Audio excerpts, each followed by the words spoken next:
आज की कहानी में हम आपको एक ऐसे प्रोफेसर की खौफनाक हकीकत से रूबरू करवाने जा रहे हैं जिसने पढ़ाई के मंदिर को गुनाह की गहराइयों में धकेल दिया। एग्जाम में पास करने का लालच देकर उसने मासूम छात्राओं के साथ किया ऐसा घिनौना जुर्म जिसे सुनकर आपके रोंगटे खड़े हो जाएंगे। प्यार, विश्वास और जुर्म की इस दिल दहला देने वाली सच्ची घटना के हर मोड़ पर सस्पेंस है। तैयार हो जाइए, क्योंकि ये कहानी आपको सोचने पर मजबूर कर देगी, क्या कोई शिक्षक इतना निर्दयी हो सकता है। कहानी शुरू होती है। सीमा एक मध्यम वर्गीय परिवार से आने वाली, शांत और पढ़ाई में हमेशा अव्वल रहने वाली लड़की थी। वह कॉलेज में अपने सपनों को साकार करने के लिए मेहनत कर रही थी।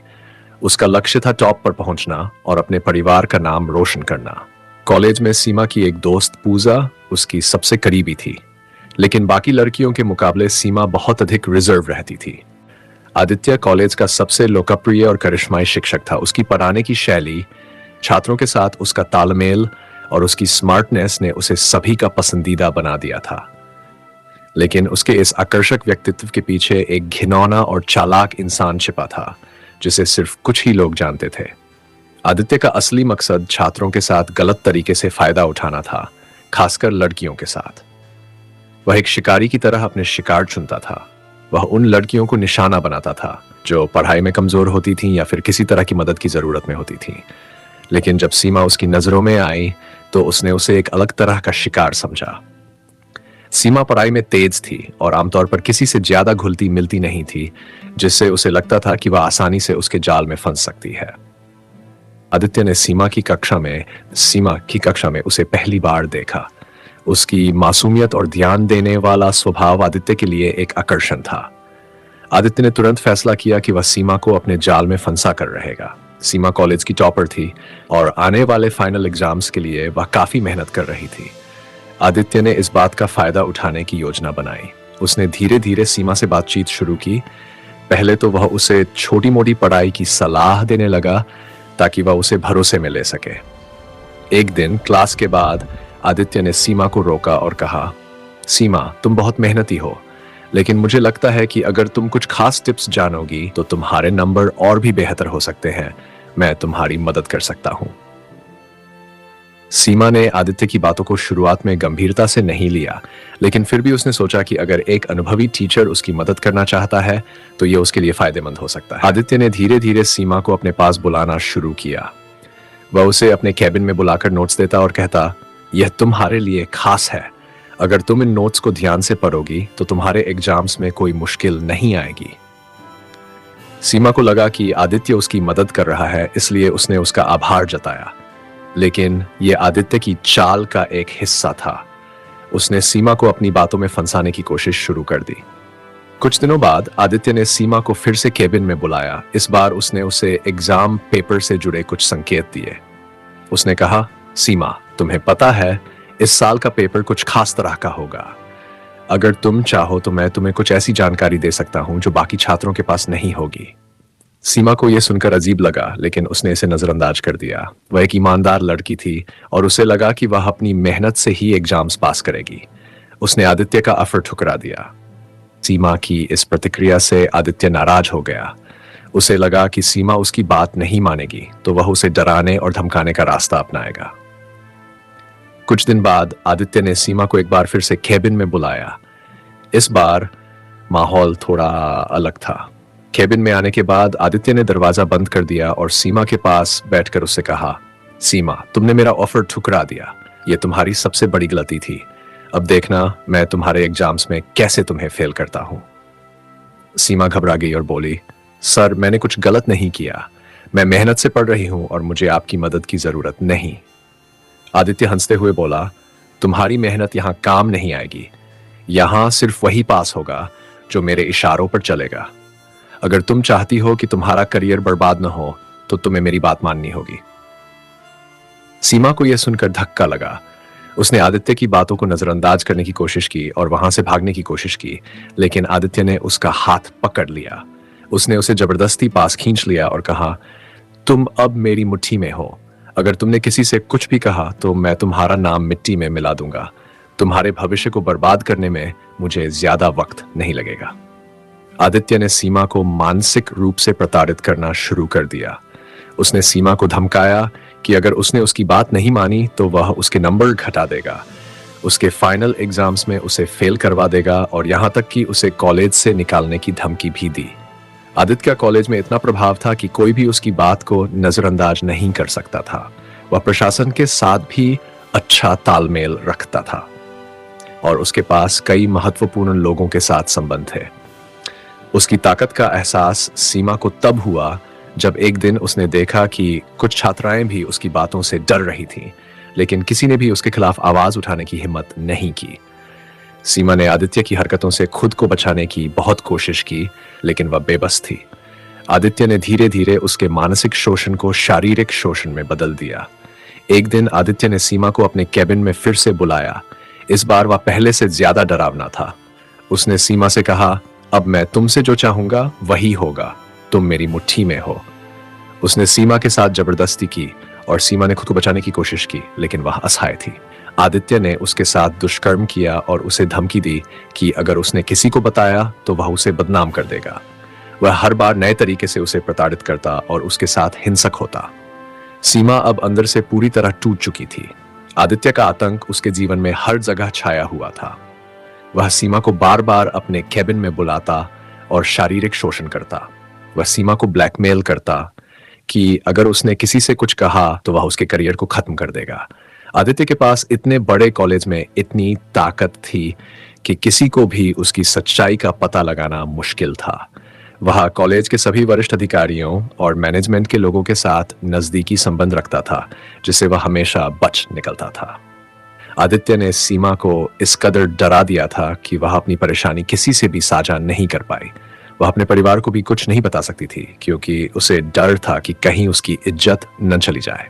उसने अपनी सबसे अच्छी दोस्त पूजा से भी कुछ नहीं कहा क्योंकि उसे लगा कि अगर आदित्य को इसका पता चल गया तो वह और भी ज्यादा हिंसक हो जाएगा। सीमा के लिए हर दिन एक नया संघर्ष बन चुका था।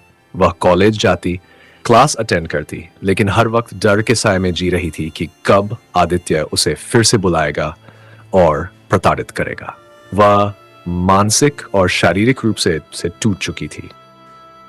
कहानी का यह हिस्सा तब शुरू होता है जब राज, एक युवा और ईमानदार पुलिस इंस्पेक्टर, कॉलेज के वार्षिक फेस्टिवल के दौरान वहां की सुरक्षा व्यवस्था की देखरेख के लिए आता है।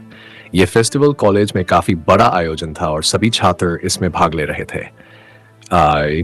सीमा, जो कि कॉलेज की एक इंट्रोवर्ट और सीधी सादी लड़की थी, इस फेस्टिवल में ज्यादा हिस्सा नहीं ले रही थी। वह भीड़ भाड़ से दूर अकेले बैठकर कुछ नोट्स तैयार कर रही थी जब कुछ शरारती लड़के उसके पास आए और उसे छेड़ने लगे। सीमा ने खुद को असहज महसूस किया और तुरंत वहां से निकलने की कोशिश की। तभी राज की नजर उन लड़कों पर पड़ी जो सीमा को परेशान कर रहे थे। राज ने तुरंत हस्तक्षेप किया और उन लड़कों को कड़ी फटकार लगाई। उसने सीमाफी मांगी कि उसे इस तरह की स्थिति का सामना करना पड़ा। सीमा ने चुपचाप सिर झुका लिया, लेकिन उसकी आंखों में राज को कुछ अजीब महसूस हुआ, एक दर्द जिसे वह छिपाने की कोशिश कर रही थी। उस दिन के बाद राज की नजरें बार बार सीमा को ढूंढने लगीं। वह जानता था कि सीमा के अंदर कोई गहरा दर्द है, लेकिन वह समझ नहीं पा रहा था कि वह क्या हो सकता है। राज ने उससे बात करने की कोशिश की, लेकिन सीमा हमेशा कुछ कहने से बचती रही। एक दिन राज ने सीमा को लाइब्रेरी में अकेले बैठा देखा। वह पढ़ाई में व्यस्त थी, लेकिन उसकी आंखों में थकान और निराशा साफ झलक रही थी। राज ने उसे फिर से संबोधित किया, इस बार हल्की फुल्की बातचीत शुरू की। राज ने सीमा से उसका नाम और पढ़ाई के बारे में पूछा। सीमा ने धीरे धीरे अपनी झिझक को तोड़ते हुए जवाब दिया और राज ने उसे अपनी सादगी और ईमानदारी से प्रभावित कर दिया। राज और सीमा के बीच बातचीत धीरे धीरे बढ़ने लगी। राज की सादगी, संवेदनशीलता और उसकी मुस्कान ने सीमा को सहज महसूस कराया। राज हालांकि एक पुलिस अधिकारी था, लेकिन उसका स्वभाव बहुत विनम्र था। उसने कभी सीमा पर कोई दबाव नहीं डाला और उसकी इज्जत की। राज ने सीमा से कहा, तुम कुछ परेशान लगती हो, मैं तुम्हारी मदद करना चाहता हूं, अगर तुम मुझसे कुछ कहना चाहो तो कह सकती हो। सीमा को लगा कि राज सच में उसकी मदद करना चाहता है, लेकिन वह आदित्य के बारे में उसे बताने की हिम्मत नहीं जुटा पा रही थी। वह डरती थी कि कहीं इससे उसकी जिंदगी और मुश्किल न हो जाए। फिर भी राज के साथ समय बिताने से उसे थोड़ी राहत महसूस होने लगी। राज ने उसे यह भी बताया कि वह हमेशा उसकी मदद के लिए तैयार है। उसने सीमा को महसूस कराया कि वह अकेली नहीं है और इस भरोसे ने सीमा के दिल में राज के लिए एक खास जगह बना दी। कुछ हफ्ते गुजर गए और इस दौरान सीमा और राज की दोस्ती गहरी होती गई। हालांकि सीमा ने अब तक राज को अपने साथ हो रहे अन्याय के बारे में नहीं बताया था, लेकिन राज को धीरे धीरे सीमा के बदलते व्यवहार और उसकी आंखों में छिपी उदासी का कारण समझ में आने लगा। एक दिन कॉलेज में आयोजित एक स्पोर्ट्स इवेंट के दौरान राज ने सीमा को अकेले और खोई खोई हालत में देखा। राज ने उससे बात करने की कोशिश की, लेकिन इस बार सीमा की आंखों में आंसू थे। वह अपनी पीड़ा को और ज्यादा छिपा नहीं पा रही थी। राज ने उसे शांत करते हुए कहा, सीमा, मुझे नहीं पता तुम्हारे साथ क्या हो रहा है, लेकिन जो भी है मैं तुम्हारी मदद करना चाहता हूं। तुम मुझ पर भरोसा कर सकती हो। राज की यह बात सुनकर सीमा का धैर्य टूट गया। वह फूट फूट कर रोने लगी। राज ने उसे संभाला और एक शांत जगह पर ले जाकर उसे बैठाया। कुछ देर बाद सीमा ने राज को अपने साथ हो रहे दुष्कर्म और ब्लैकमेलिंग की पूरी कहानी बताई। उसने बताया कि कैसे आदित्य उसे कई महीनों से शारीरिक और मानसिक रूप से प्रताड़ित कर रहा था और वह इस जाल से बाहर निकलने का कोई तरीका नहीं ढूंढ पा रही थी। राज के चेहरे पर गुस्सा साफ दिख रहा था, लेकिन उसने सीमा को पहले शांत किया। उसने उसे भरोसा दिलाया कि वह इस लड़ाई में अकेली नहीं है और आदित्य को उसकी करतूतों की सजा दिलवाएगा। राज ने तुरंत सीमा की स्थिति को समझते हुए एक योजना बनाई। चूंकि आदित्य बहुत चालाक था और उसके खिलाफ आरोप लगाने के लिए ठोस सबूत चाहिए थे, राज ने सीमा को समझाया कि उन्हें आदित्य की हरकतों का रिकॉर्ड करना होगा। राज ने सीमा से कहा, तुम्हें बहादुर बनकर लड़ना होगा। मैं हर कदम पर तुम्हारे साथ हूं। हम उसे कानून के शिकंजे में फंसाने के लिए सबूत जुटाएंगे। सीमा ने राज की योजना को स्वीकार कर लिया। उसने फैसला किया कि अब वह आदित्य के खिलाफ खड़ी होगी और उसे उसकी हरकतों की सजा दिलवाएगी। राज ने उसे एक छोटा सा रिकॉर्डिंग डिवाइस दिया और बताया कि उसे कैसे और कब इस्तेमाल करना है। सीमा ने फिर से आदित्य से मुलाकात की, लेकिन इस बार वह उसकी चालों को भांपते हुए पूरी तैयारी के साथ आई थी। उसने रिकॉर्डिंग डिवाइस छिपाकर आदित्य के साथ बातचीत रिकॉर्ड की। आदित्य ने फिर से उसे धमकी दी और शारीरिक शोषण की कोशिश की। सीमा ने हिम्मत दिखाते हुए वह सब कुछ रिकॉर्ड कर लिया। उसके पास अब आदित्य के खिलाफ ठोस सबूत थे जिसे वह राज को सौंप सकती थी। सीमा ने सबूत राज को दे दिए और राज ने तुरंत कार्रवाई शुरू की। उसने उन रिकॉर्डिंग्स को सबूत के रूप में पुलिस में पेश किया और आदित्य को गिरफ्तार करवाने का इंतजाम किया। राज ने कॉलेज के प्रशासन के साथ मिलकर आदित्य की करतूतों को उजागर किया। जब आदित्य को पता चला कि उसके खिलाफ सबूत इकट्ठे किए जा चुके हैं, तो वह घबरा गया। उसने भागने की कोशिश की, लेकिन राज ने उसे गिरफ्तार कर लिया। आखिरकार आदित्य को कोर्ट में पेश किया गया और उसे दोषी ठहराया गया। सीमा ने अपना दर्दनाक अनुभव दुनिया के सामने रखा और उसने साबित कर दिया कि हिम्मत और धैर्य के साथ किसी भी अत्याचारी से लड़ाई जीती जा सकती है। राज ने इस दौरान हर कदम पर सीमा का साथ दिया। उनकी दोस्ती अब प्यार में बदल चुकी थी।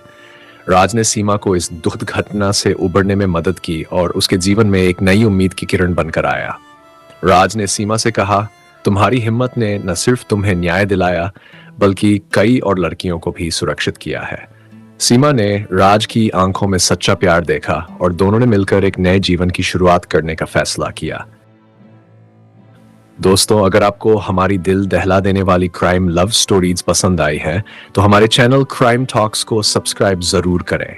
हम हर बार ऐसी ही रोमांचक कहानियां लाते रहते हैं। अगर आपको ये वीडियो अच्छा लगा हो तो एक लाइक जरूर करें और अपने विचार हमें कमेंट में बताएं। आपके लाइक और कमेंट हमें और बेहतरीन कहानियां लाने के लिए प्रेरित करते हैं। अगली कहानी तक जुड़े रहें।